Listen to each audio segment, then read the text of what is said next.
주께 예배. 할렐루야. 우리 열 사람에게 당신은 축복의 통로입니다. 당신을 통해서 열방이 주님께 돌아오기를 소망합니다. 왜 뒤에는 안 해요? 다시 한번. 당신을 통해서 열방이 주님께 돌아오기를 소망합니다. 사랑합니다. 축복합니다. 할렐루야. 하나님 여러분 한 사람 한 사람을 사랑하시되 변함없는 사랑으로, 무궁한 사랑으로, 영원한 사랑으로 사랑하시는 줄로 믿습니다. 아멘. 우리 하나님의 말씀은 갈라디아 3장 6절 말씀부터 14절 말씀까지 봉독해 드리겠습니다. 갈라디아 신약성경 갈라디아 3장 14절 말씀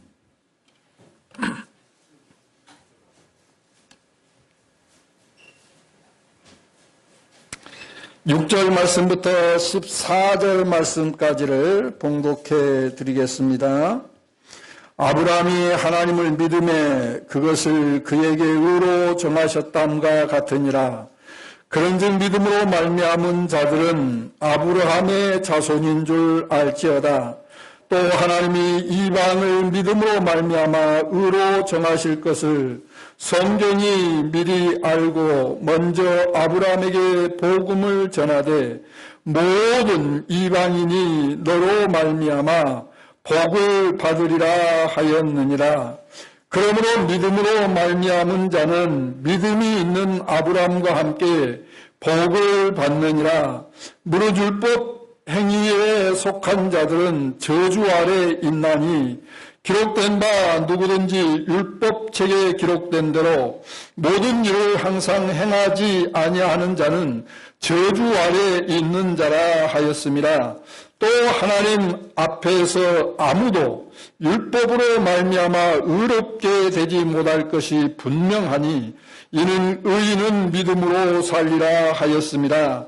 율법은 믿음에서 난 것이 아니니 율법을 행하는 자는 그 가운데서 살리라 하였느니라. 그리스도께서 우리를 위하여 저주를 받은 바 되사 율법의 저주에서 우리를 속량하셨으니 기록된 바 나무에 달린 자마다 저주 아래에 있는 자라 하였습니다. 이는 그리스도 예수 안에서 아브라함의 복이 이방인에게 미치게 하고 또 우리로 하여금 믿음으로 말미암아 성령의 약속을 받게 하려 함이라. 아멘. 다시 한번 아멘. 대가 힘주고 아멘. 여러분 아멘으로 어떻게 한다? 하나님께 영광을 돌리느니라. 할렐루야. 그래서 아멘만 잘해도 믿음이 좋습니다. 할렐루야만 잘해도 믿음이 좋아요. 믿음이 없는 사람은 아멘 잘 안 해요. 할렐루야 잘 안 합니다. 그래도 믿음이 있고 믿음의 열정이 있는 사람이 아멘도 하고 할렐루야도 하지. 그러니까 여러분들이 아멘만 잘하고 할렐루야만 잘해도 믿음이 있는 사람인 줄로 믿습니다. 아멘.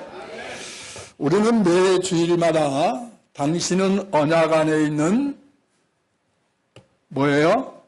축복의 통로라는 찬양을 하면서 우리가 서로를 축복합니다.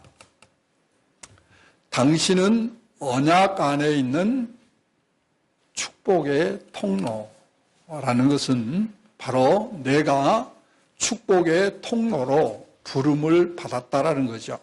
아멘. 아멘.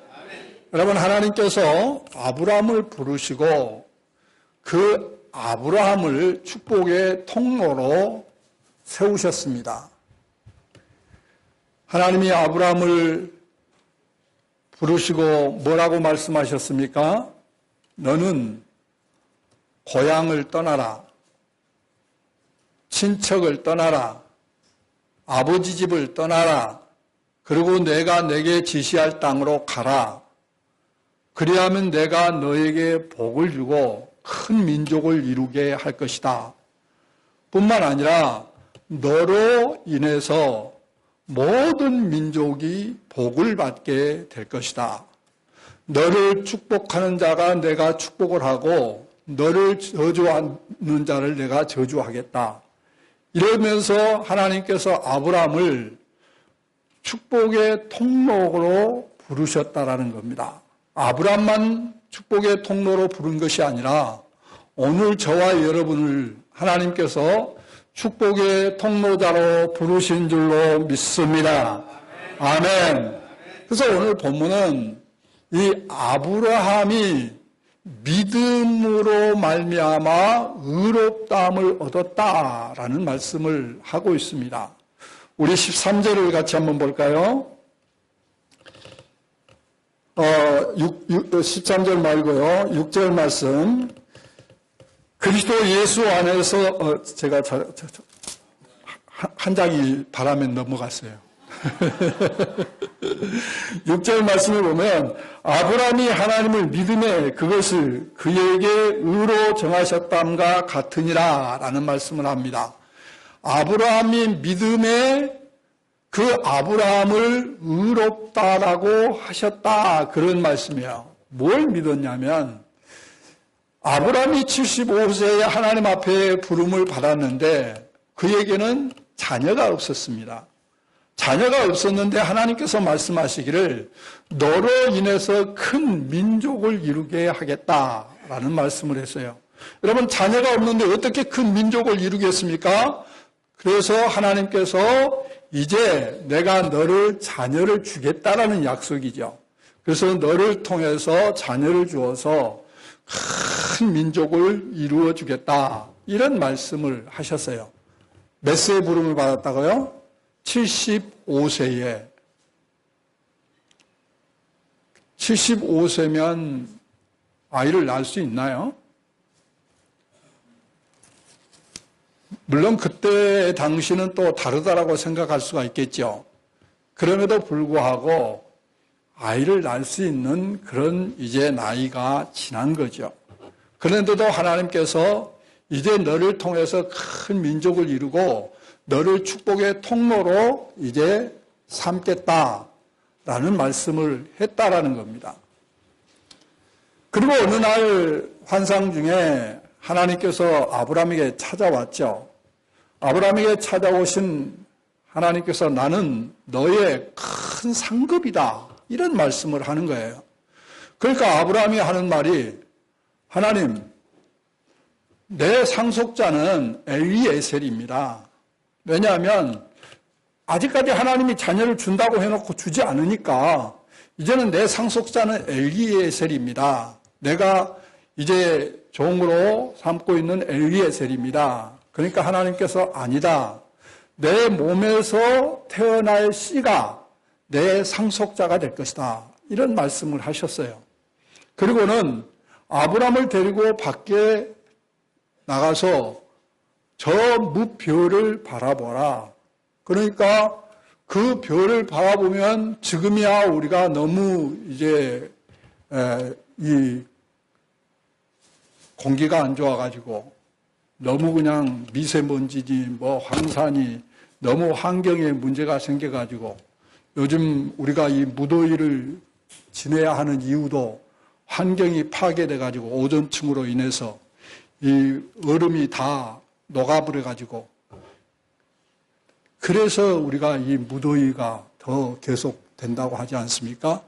그런데 그때는 하늘만 쳐다봐도 그냥 별이 얼마나 많은지 상상할 수 없는 많은 별을 아브라함이 보았습니다.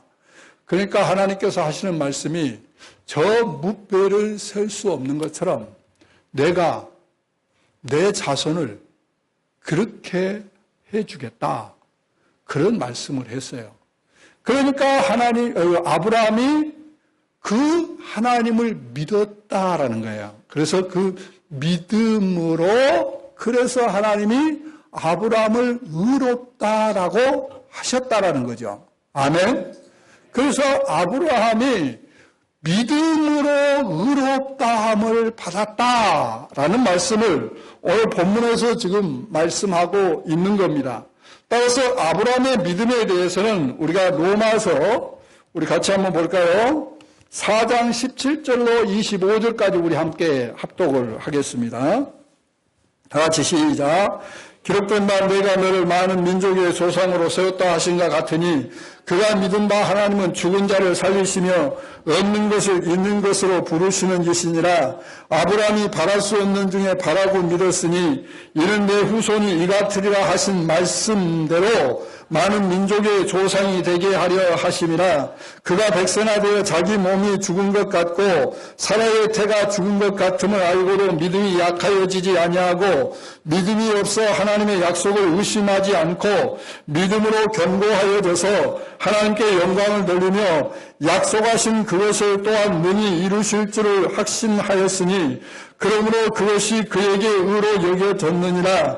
그에게 의로 여겨졌다 기록된 것은 아브라함만 이해한 것이 아니오 의로 여기심을 받을 우리도 이해함이니 곧 예수 그리스도를 우리 주를 죽은 자 가운데서 살리신 이를 믿는 자니라.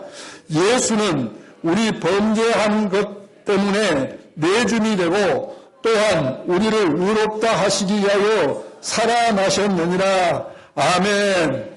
여러분, 아브라함의 믿음이 어떤 믿음이라고 말씀합니까? 죽은 자를 살리시는 하나님, 그리고 없는 것을 있는 것 같이 부르시는 하나님 뿐만 아니라 백세가 되어서 도저히 자녀를 낳을 수 없음에도 불구하고 의심하지 아니하고 하나님의 약속을 믿었다라는 거예요. 할렐루야. 그 믿음이 아브라함의 믿음이었다라는 거예요. 그 아브라함의 믿음을 보시고 하나님께서 의로 정하셨다라고 말씀하는데 바울 사도가 말하는 핵심의 말씀은 아브라함이 믿음으로 의롭다함을 얻은 것처럼 우리 역시 예수님이 우리를 위해서, 우리 죄를 위해서 어떻게 됐어요? 내줌이 되고 또 우리를 의롭다 하시기 위해서 어떻게 하셨다고요? 살아나셨느니라. 할렐루야. 그러니까 예수 그리스도께서 우리 죄를 위해서 십자가에서 죽으시고 그리고 사흘 만에 부활하셨다는 이 사실을 믿음으로 우리도 의롭다함을 얻게 된다. 그런 말씀이에요. 할렐루야. 의롭다함을 얻을 뿐만 아니라 아브라함이 믿음의 조상이 된 것처럼 이제 우리도 아브라함의 자손이 된다라는 거예요. 아브라함의 자손이 될 뿐만 아니라 아브라함이 받은 복을 우리도 받게 된다. 할렐루야. 그걸 오늘 본문에서 말씀하고 있는 거예요. 자, 오늘 본문 7절 보시기 바랍니다. 자, 다 같이 봅니다. 시작. 그런즉 믿음으로 말미암은 자들은 아브라함의 자손인 줄 알지어다. 8절. 또 하나님이 이방을 믿음으로 말미암아 의로 정하실 것을 성경이 미리 알고 먼저 아브라함에게 복음을 전하되 모든 이방이 너로 말미암아 복을 받으리라 하셨느니라. 9절 말씀. 그러므로 믿음으로 말미암은 자는 믿음이 있는 아브라함과 함께 복을 받느니라. 아멘. 따라서 합시다. 믿음이 있는 자는 아브라함과 함께 복을 받느니라. 아멘. 다시 말하면 믿음이 있는 자는 아브라함을 하나님이 축복의 통로자로 세운 것처럼 믿음이 있는 자는 오늘날도 하나님의 축복의 통로자가 된다. 할렐루야. 그런 말씀입니다. 그렇습니다. 믿음이 있는 자는 하나님의 축복의 통로자가 되는 겁니다. 여러분 많이 들어서 아실 거예요. 평양의 김익두 목사님에 대해서 잘 알죠. 그분은 깡패였습니다. 깡패였는데 이분이 예수님을 믿고 변화를 받아서 목사님이 되셨어요. 목사님이 되실 뿐만 아니라 부흥 강사가 되셨어요. 그래서 하루는 부흥회를 인도하기 위해서 이제 가시는데 산 등성을 넘게 됩니다. 그래서 땀을 뻘뻘 흘리면서 그냥 빨리 가가지고 그 시원한 그 산 위에서 바람을 쐬고 싶어서 막 갔어요. 갔는데 뒤에서 어떤 사람이 따라오는 겁니다. 그래서 먼저 갔어요.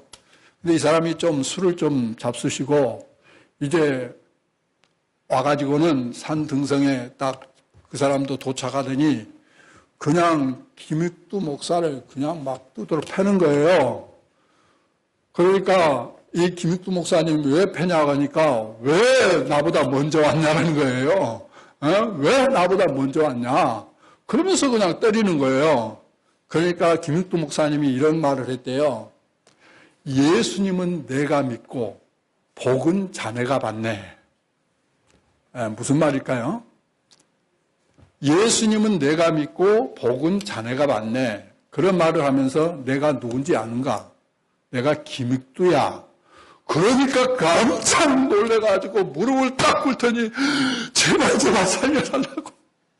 왜냐하면 김익두는 그 장안에 다 그냥 소문난 거예요. 그러니까 하는 말이 그래. 내가 예수님 안 믿었으면 당신 오늘 장사날이야. 그런데 내가 예수님을 믿었기 때문에 당신이 복을 받은 거예요. 그러면 어떻게 하면 좋습니까? 그러면 이제 나를 따라와. 그래가지고 이제 부흥회 바로 밑에 있는 교회에 가서 부흥회를 할 때 이제 같이 참여해가지고 그분이 예수님 믿고 장로님이 되었다라는 겁니다. 할렐루야. 여러분, 김익두가 예수님을 믿었지만 복을 누가 받았어요? 그분이 받은 거예요. 그분이 정말 김익두 예수 안 믿었으면 그냥 장사날인데 그 김익두가 예수님을 믿어서 변화받아서 그 변화받을 뿐만 아니라 그를 또 교회로 데리고 가서 복음을 듣고 예수님을 믿고 장로님이 되게 했으니 얼마나 큰 복입니까? 할렐루야. 바로 이게 축복의 통로라 그 말이에요. 내가 변화되어서 내가 변화되지 않으면 너무 불행하게 힘들게 살 인생들이 내가 변화됨으로 인해서 행복하게 살게 하고 내가 변화됨으로 인해서 예수 안 믿는 사람들이 예수 믿게 되고 그러면 바로 그 내가 축복의 통로자가 되는 줄로 믿습니다. 바로 이걸 말씀하고 있는 거예요. 그런데요, 우리가 예수님 믿지 않으면 우리는 축복의 통로자가 될 수가 없어요. 왜요? 오늘 성경은 뭐를 이야기합니까? 우리 모두는 다 저주 아래에 있는 자라 그렇게 말씀하고 있어요. 저주 아래에 있는 자라. 오늘 10절 말씀 볼까요? 자, 10절 말씀을 봅니다. 자, 같이 한번 읽어볼까요? 시작. 무릇 율법 행위에 속한 자들은 저주 아래에 있는 자니 기록된 바 누구든지 율법책에 기록된 대로 모든 일을 항상 행하지 아니하는 자는 저주 아래에 있는 자라 하였습니다. 그렇습니다. 율법 아래에 있는 자들은 다 저주 아래에 있는 자들이에요. 여러분, 우리가 어떻게 저주를 받게 됐죠? 우리가 그것은 창세기 3장을 우리는 거슬러 올라갑니다. 아담을 하나님께서 창조하시고 하나님의 형상으로 창조하시고 에덴 동산을 만들어 주시고 그곳에서 또 부인을 또 예쁜 아내를 하나님이 또 만들어 주셔서 가정을 이루게 하시고 정말 행복한 삶을 살게 했어요. 정말 에덴 동산은 정말 한마디로 말해서 행복의 동산이었어요. 그런데 어느 날 뱀이 찾아왔죠. 그리고 이렇게 말합니다. 하나님이 뭐라고 했니? 그러니까 하나님이 뭐라고 했죠? 동산 중앙에 있는 선악을 알게 하는 나무의 실과를 먹지 말라 했다 그랬어요. 그걸 먹으면 반드시 죽으리라고 하나님이 말씀했어요. 왜 선악과를 하나님이 만드셨다고 여러분은 생각합니까? 종종 하나님의 말씀을 믿지 아니하고 그 말씀을 꼬투리 잡는 사람들이 주로 왜 하나님은 선악과를 굳이 만들어가지고 인간을 범죄하게 해서 이렇게 또 고생을 하게 하느냐 이렇게 말을 하는데, 여러분 선악과는 다른 게 아닙니다. 하나님이 주인이라는 거예요. 하나님이 창조주 하나님이라는 거예요. 이걸 너희가 알라는 거예요. 그런데 선악과의 열매를 그만 그 선악과를 먹음으로 인해서 하나님 앞에 범죄한 거예요. 그래서 범죄함으로 인해서 결국은 어떻게 됐습니까? 우리 사람이 저주를 받게 된 거죠. 땅은 저주를 받아서 가시와 엉겅퀴를 내게 되고, 그리고 우리 남자들은 땀을 흘려야 먹고 살게 됐고, 여인들은 해산의 고통이 주어졌다 그 말이에요. 여러분 가장 큰 인간에게 저주가 무엇입니까? 무엇이라고 생각합니까? 그리고 하나님이 말씀하신 길을 너는 흙에서 나와서 흙으로 돌아간다, 그런 말씀을 했어요. 다시 말해서 죽음을 선고한 거예요. 여러분 가장 큰 저주는 죽음이에요. 그 죽음은 하나님으로부터 분리된 거예요. 하나님을 떠난 거예요. 하나님을 떠나서 사는 삶 자체가 저주예요. 그래서 인간이 살기 힘들고, 인간이 범죄하고, 인간이 괴로워하고, 인간이 불행해하고, 인간이 끊임없이 하나님 없이 자기가 주인 되어서 살아가면서 괴로워하면서 고통하면서 살아가는 거예요. 이게 바로 저주 아래 있는 인간이다 그 말이에요. 지난 목요일 날 제 아내하고 심주환 전도사하고 강동 롯데 시네마에서 신은 죽지 않았다라는 영화를 관람을 했어요. 그 영화의 내용이 뭐냐면, 그 주립대학의 안에 교회가 있었어요. 150년이 되는 교회였어요. 근데 데이빗 힐 목사님이 그 아버지로부터 계속 이어받은 그런 교회 목회를 하면서 설교를 예수 그리스도만이 진리다라는 설교를 했어요. 여러분 예수 그리스도만이 진리인 줄로 믿습니다. 주님이 말씀하시기를 나는 길이요 진리요라고 말씀했잖아요. 그러니까 그게 문제가 된 거예요. 어떻게 예수님만 진리냐? 그러면서 학교에서 문제가 생긴 거예요. 그래서 학생들이 소요를 일으키고, 그러니까 이제 학교 당국에서는 이 데이비드 힐 목사님 그 친구가 총장이었어요. 그 학교 총장. 모두가 다 이제 교회를 내보내야 한다. 이제 학교 안에서 교회가 있어서는 안 된다.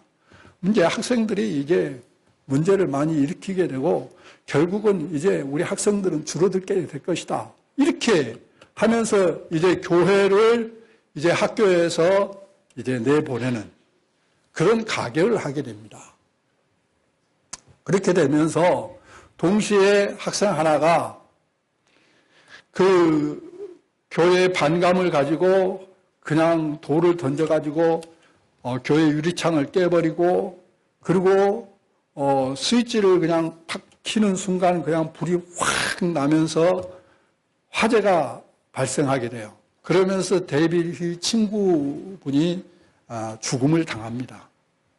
그로 인해서 법정 싸움이 되게 돼요. 동시에 이 나중에 범인을 잡게 되는데, 이 범인이 학생이었는데 이 데이비드 힐 목사님이 자기 친구를 죽게 했다고 그냥 막 폭행을 하고, 그리고 감옥에 가두었어요. 이런 상황이 되니까, 아니 교회에서 어떻게 목사가 폭행을 하고 어떻게 교회에서 이럴 수가 있느냐 하면서 막 교회를 더 그냥 막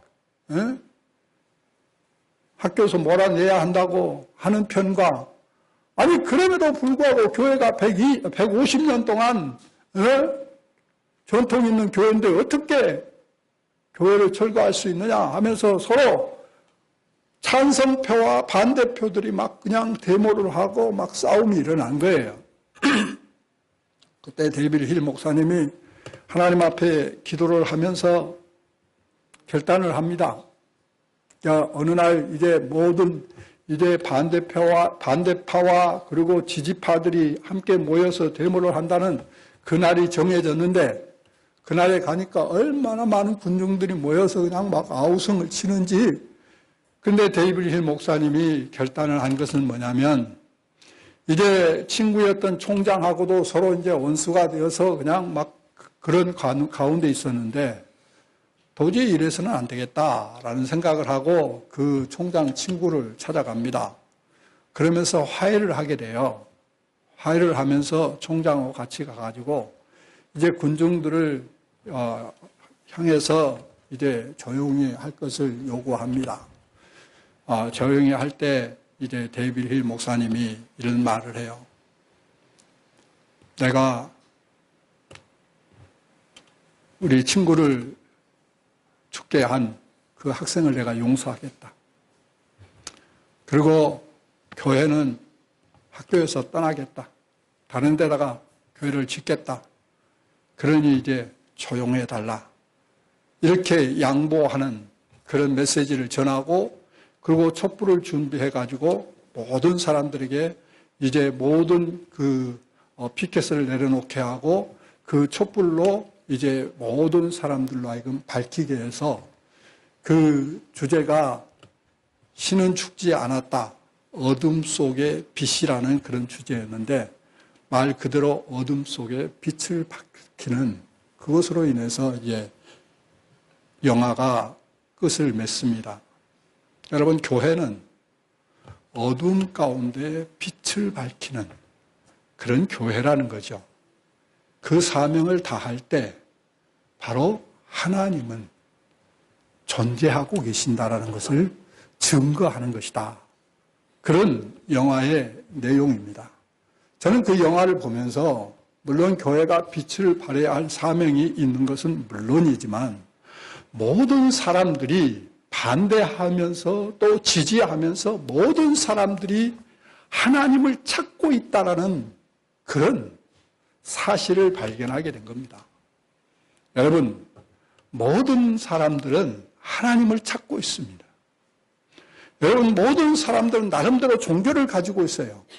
왜 그런지 아십니까? 다 하나님을 찾고 있기 때문에 그렇다라는 거예요. 그 이유에 대해서 바로 전도자는 말을 하고 있죠. 뭐라고 말하고 있습니까? 우리 사람에게 영혼을 사모하는 마음을 주셨다. 영혼을 사모하는 마음을 주셨다. 그래서 모든 사람들은 죽음에 대한 두려움을 안고 살아가는 겁니다. 영원히 살아야 함에도 불구하고 우리가 범죄함으로 저주를 받아서 죽음이 우리에게, 인간에게 왔는데, 그 죽음을 뛰어넘은 영원한 삶을 살기를 원해서 모든 나름대로 종교를 가지고 있는 거예요. 그런데 오늘 우리에게 가장 놀라운 메시지를 오늘 바울은 우리에게 하고 있는 겁니다. 그 저주에서 우리가 속량함을 받게 되었다는 겁니다. 할렐루야. 자, 우리 13절 말씀 보시기 바랍니다. 자, 11절 보면, 또 하나님 앞에서 아무도 율법으로 말미암아 의롭게 되지 못할 것이 분명하니 이는 의인은 믿음으로 말미암아 살리라 하였습니다. 율법은 믿음에서 난 것이 아니니 율법을 행하는 자는 그 가운데서 살리라 하였느니라. 여러분, 율법은 반드시 지켜야 하는데 그 율법을 다 지키지 못하면 그 율법으로 인해서 저주를 받게 된다라는 거예요. 그래서 저주 아래 있는 자다라는 사실에 대해서 말씀하고 있습니다. 그런데 모두가 다 저주 아래 있었는데 하나님이 어떻게 하셨다라고 말씀합니까? 우리 13절 같이 봅니다. 시작. 그리스도께서 우리를 위하여 저주를 받은 바 되사 율법의 저주에서 우리를 속량하셨으니 기록된 바 나무에 달린 자마다 저주 아래 있는 자라 하였습니다. 아멘. 여러분, 예수님이 이 땅에 오셔서 저주의 죽음을 당하셨다라는 거예요. 나무에 달린 자마다 저주 아래 있는 자다라고 말씀했습니다. 예수님이 어디에서 죽으셨습니까? 십자가 나무. 십자가에서 죽으셨어요. 왜요? 저주받은 우리를 속량하기 위해서 예수님이 십자가에서 저주의 죽음을 당하셨다라는 거예요. 그래서 이 저주에서 속량을 받는 유일한 길은 예수 그리스도께서 나를 대신해서 저주를 받은 바 되어서 우리가 그 저주에서 속량함을 받게 될 줄로 믿습니다. 그래서 저주에서 속량함을 받게 되면 이제는 하나님의 축복의 자녀가 되고 그 하나님의 축복의 자녀가 바로 축복의 통로자가 되는 줄로 믿습니다. 아멘. 이번에 우리가 잘 아는 대로 한 국회의원이 참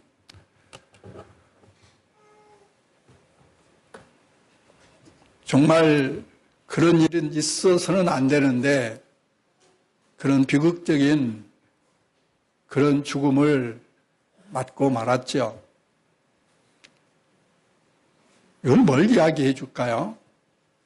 그 국회의원은 모든 사람들이 인정하는 국회의원이었습니다. 정말 소외된 자를 위해서 일했고 나름대로 정말 청렴했고 나름대로 그는 정말 모든 사람들이 좋아하는 정치인이었어요. 그는 어떻게 보면 성공적인 인생을 살았다고 할 수가 있어요. 왜냐하면 모든 사람들이 좋아하는 정치인이었고 모든 사람들이 추앙하는 그런 정치인이었고 그래서 누가 뭐라고 해도 그는 참 훌륭한 정치인이었어요. 이번에 그를 추모하기 위해서 이 무더운 살인더임에도 불구하고 전국적으로 7만 4천 명 이상이 그 빈소를 찾았다라는 거예요. 그렇다면 성공적인 인생을 살았죠. 그러나 그의 결말은 하나님 없이 살았기 때문에 그에게는 하나님이 없었기 때문에 그 조그마한 어려움을 극복하지 못하고 스스로 목숨을 끊은 거예요.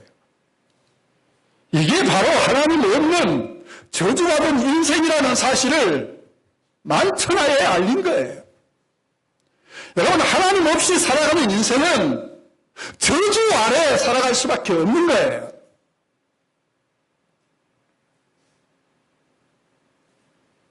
그 저주에서 속량을 받는 유일한 길이 있다면 나의 저주를 속량하기 위해서 십자가에서 죽으시고 사흘 만에 부활하신 예수 그리스도를 믿는 그 믿음밖에 없는 줄로 믿습니다.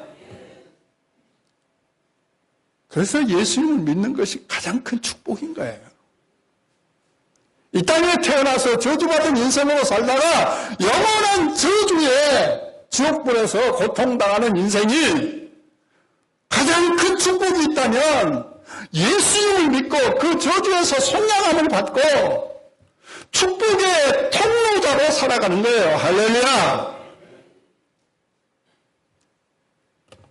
이것만이 우리에게 가장 귀한 하나님의 축복이에요. 오늘 14절을 우리 보기 바랍니다. 14절 말씀에 이렇게 말씀하고 있어요. 시작.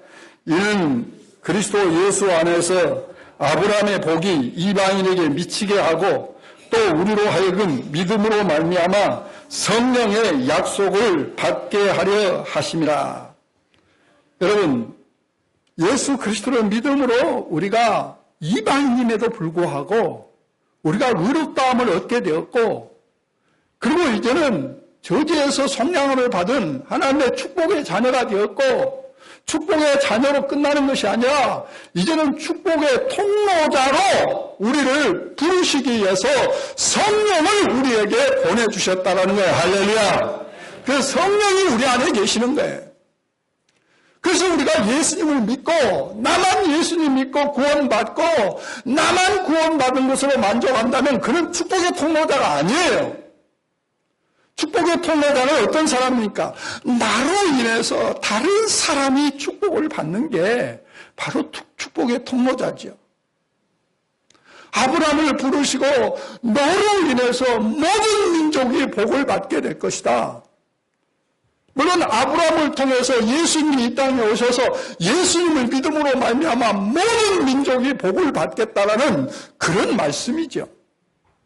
예수님을 믿는 우리는 이제는 나를 통해서 다른 사람이 불행하게 살도록 하는 것이 아니라, 다른 사람이 힘들게 살게 하는 것이 아니라, 다른 사람으로 하여금 행복하게 살고, 다른 사람으로 하여금 예수 그리스도를 믿고, 정말 다른 사람들이 그 예수님을 믿음으로 말미암아 축복의 하나님의 자녀가 되어서 하나님의 축복 가운데 살다가 영광의 하나님 나라에 참여하는 것, 그렇게 하는 것이 바로 우리가 축복의 통로자라는 거예요. 사랑하는 여러분, 하나님은 우리를 축복의 통로자로 부르신 줄로 믿습니다. 이제는 성령님이 우리 안에 계셔서 우리를 통해서 또 다른 사람을 예수님 믿게 해서 저주에서 성량함을 받게 하고, 그리고 축복의 자녀가 되어서 이제는 그가 또 축복의 통로자가 되기를 원하는 줄로 믿습니다. 그러므로 나 혼자 예수 믿는 것으로 만족하지 말고 나를 통해서 또 다른 사람이 예수님을 믿고 내가 축복의 통로자로 살아가는 저와 여러분이 되시기를 주님의 이름으로 축복합니다. 우리 찬양합니다. 너는 담장 너머로 뻗은 나무, 가지에